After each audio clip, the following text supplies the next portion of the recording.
ఓం శ్రీమాత్రే నమః. శ్రీ శివాయ గురవే నమః. యః కర్తా జగతాం భర్తా సంహర్తా మహసాం నిధిః ప్రణమామి తమాదిత్యం బహిరంతస్తమోపహం. వీక్షకులకు నమస్కారం. నేను మీ దేవులపల్లి రామకృష్ణ శాస్త్రి, ఆర్కే మాతృశ్రీ తెలుగు జ్యోతిషపరమైన యూట్యూబ్ ఛానల్. ముందుగా బంధుమిత్రులు, ఫేస్బుక్, వాట్సాప్, ఇన్స్టాగ్రామ్, అలాగే యూట్యూబ్ ఛానల్ సబ్స్క్రైబర్స్ అందరికీ విజయదశమి శుభాకాంక్షలు తెలియజేస్తున్నాను. ఇప్పుడు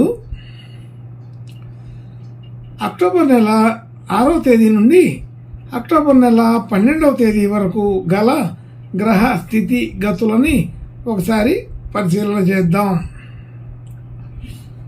కన్యా రాశిలో రవి, బుధ, కేతు గ్రహాలు, తులారాశిలో చంద్ర, శుక్ర గ్రహాలు, కుంభరాశిలో శనిగ్రహం వక్రస్థితి, మీనరాశిలో రాహుగ్రహం, వృషభ రాశిలో గురుగ్రహం, మిథున రాశిలో కుజగ్రహం సంచరిస్తున్నాయి.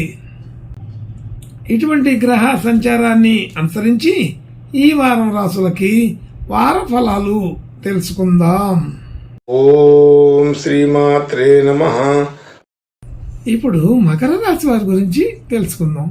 మకర రాశి వారికి రాశి నుంచి 2వ స్థానంలో శని వక్రస్థితి, 3వ స్థానంలో రాహుగ్రహం, అలాగే 5వ స్థానంలో గురుగ్రహం, 6వ స్థానంలో కుజగ్రహం, ఇంకా 9వ స్థానంలో రవి, బుధ, కేతు గ్రహాలు, 10వ స్థానంలో చంద్ర, శుక్ర గ్రహాలు సంచరిస్తున్నాయి. ఇటువంటి గ్రహ సంచారాన్ని అనుసరించి ఈ వారం ఈ మకర రాశి వారికి కొంత మిశ్రమ ఫలితాలుగా చెప్పబడుతుంది. అయితే మిశ్రమ ఫలితాల్లో కూడా అనుకూలత ఎక్కువగా ఉంది.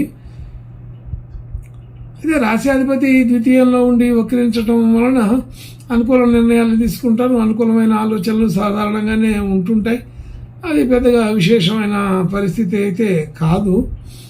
కానీ ఇదే రాశిపైన కుజ దృష్టి దూరం నుంచి వచ్చి ఉన్నది కాబట్టి అదే ఆ కుజ దృష్టి వలన, అలాగే ఈ రాశిపైన గురు దృష్టి ఉంది.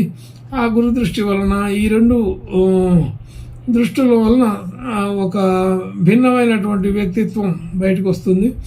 అయితే కొంత ఒక నిర్ణయాన్ని తీసుకునేటప్పుడు తొందరగా చేయాలన్నా నిదానంగా చేయాలన్నా అని ఆలోచన వస్తుంటుంది. అంటే ఆవేశపూరితమైన నిర్ణయాలు, అనాలోచితమైన నిర్ణయాలు చేసే అవకాశం కూడా ఉంటుంటుంది. కాబట్టి కొంచెం జాగ్రత్తగా ఆలోచన చేయవలసిన పరిస్థితి అయితే ఉంది. కాబట్టి ఇదంతా కూడా ఆలోచన చేయవాలి. అలాగే కుజగ్రహం ఇప్పుడు కొంచెం మంచి ఎక్కువ శక్తితోటి ఉన్నది. కాబట్టి ఆ శక్తితోటి ఉన్నటువంటి కుజగ్రహ యొక్క దృష్టి ఈ రాశిపై ఉండడం వలన ఇది కొంత ప్రతికూల నిర్ణయాలు తీసుకునే అవకాశాలు, తొందరపాటు పడే అవకాశాలు ఎక్కువగా ఉంటాయని అనిపిస్తుంది. కాబట్టి గురువుగారి దృష్టి ఉన్నప్పటికీ కూడా కుజ దృష్టి ఎక్కువగా బలంగా ఉండడం అనేది జరిగిందని తెలుస్తోంది. కాబట్టి ఆవేశ నిర్ణయాలు, తొందరపడతాను, మరి దూకుడు స్వభావం, అత్యుత్సాహం ఇలాంటివి కొన్ని వచ్చినప్పటికీ తగ్గించుకోవడానికి ప్రయత్నం చేయండి. సమయానుకూలమైన నిర్ణయాలు తీసుకుంటే బాగుంటుంది. అలాగే కుటుంబ సభ్యులు, బంధుమిత్రులు అందరితో కూడా సఖ్యతగా ఉండడం, మాట తీరు చక్కగా ఉండడం, ఇదంతా కూడా మంచి పద్ధతిలోనే ఉంటుంది. ఆర్థికపరమైన విషయాల్లో పెద్దగా ఇబ్బందికరమైన విషయాలు ఉండవు, సాధారణంగా ఉంటుంది. అలాగే గృహ వాహన యోగాదులు కూడా సాధారణంగానే ఉన్నాయి. పెద్దగా అనుకూలమైన అద్భుతమైన స్థితి అయితే కాదు.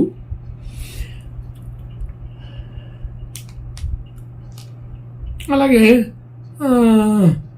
విద్యా సంబంధించిన విషయాలకి అనుకూలత బాగుంది. కొత్త విషయాలు తెలుసుకోవడం, నేర్చుకోవడం ఇలాంటి విషయాలకి అనుకూలత ఉంది. కొన్ని రహస్యాలు మనకి బయటపడుతుంటాయి. అంటే అనేక రకాల విషయాల్లో మనకు ఇప్పటిదాకా తెలియని విషయాలు తెలుస్తుంటాయని అర్థం.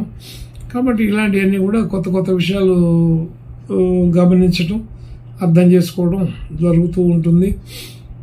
అలాగే రుణ బాధ, శత్రు బాధ అలాంటివన్నీ కూడా తగ్గుముఖం పట్టాయని తెలుసుకోండి.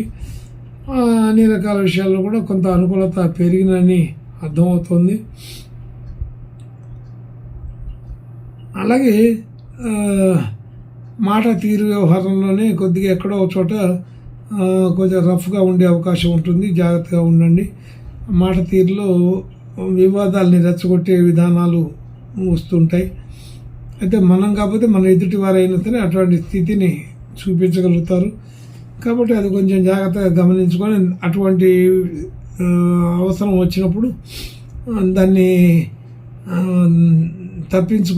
తప్పించే మార్గాన్నే చూడండి. అలాగే ఏదైనా పెట్టుబడులు, డిపాజిట్లు పెట్టే దానికి ఇది సరైన సమయం అయితే కాదు. అలాగే భాగ్యస్థితి బాగానే ఉంటుంది, పెద్దగా ఇబ్బందికరమైన విషయం అయితే కాదు. సంఘాల్లో కీర్తి గుర్తింపులు బాగానే ఉంటాయి. మరి